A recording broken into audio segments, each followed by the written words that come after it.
உத்தரப்பிரதேசத்தில் பட்டப்பகலில் வழக்கறிஞரை துப்பாக்கியால் சுட்டு கொலை செய்த சம்பவத்தால் பதற்றமான சூழல் நிலவியது. அதிகாலையில் நடைபயிற்சி சென்றவரின் உயிரை பறித்த கொலையாளிகள் சிக்குவார்களா?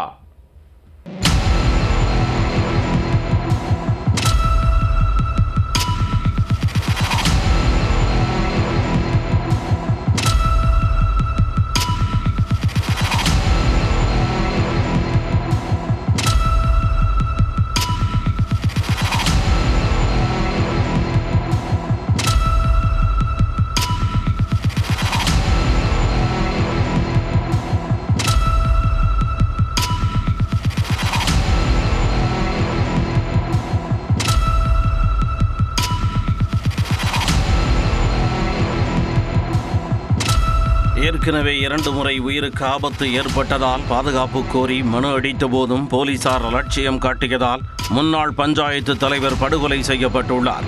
இருசக்கர வாகனத்தில் வந்த இளைஞர்கள் மார்பில் தோட்டாவை இறக்கிவிட்டு தப்பியோடிய சிசிடிவி காட்சி வெளியாகி பதைபதைக்க வைத்துள்ளது. நடந்தது என்ன? உத்தரப்பிரதேச மாநிலம் மிர்சாபூர் பகுதியைச் சேர்ந்தவர் ராஜீவ் சிங். 45 வயதான வழக்கறிஞரான இவர் பஞ்சாயத்து தலைவராகவும் இருந்துள்ளார். ராஜீவ் சிங் நாள்தோறும் அதிகாலையில் நடைபயிற்சி மேற்கொள்வது வழக்கம். இந்த சூழலில் காலை 7 மணி அளவில் தனது குடியிருப்பு அருகே நடந்து சென்றுள்ளார். அவ்வழியாக இளைஞர்கள் இருவர் இருசக்கர வாகனத்தில் சென்றுள்ளனர். திடீரென அந்த இளைஞர்கள் ராஜீவ் சிங்கிற்கு சற்று தொலைவில் பைக்கை நிறுத்தியுள்ளனர். உடனே அதிலிருந்து இறங்கிய ஒருவர் வழக்கறிஞரை நோக்கி வந்துள்ளார்.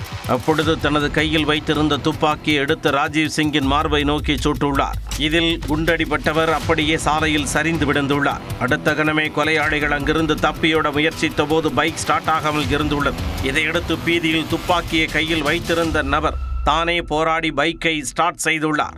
அதே நேரம் பார்த்து அங்கு வந்த பொதுமக்கள் சிலர் கொலையாளிகளை பிடிக்க முயற்சித்துள்ளனர்.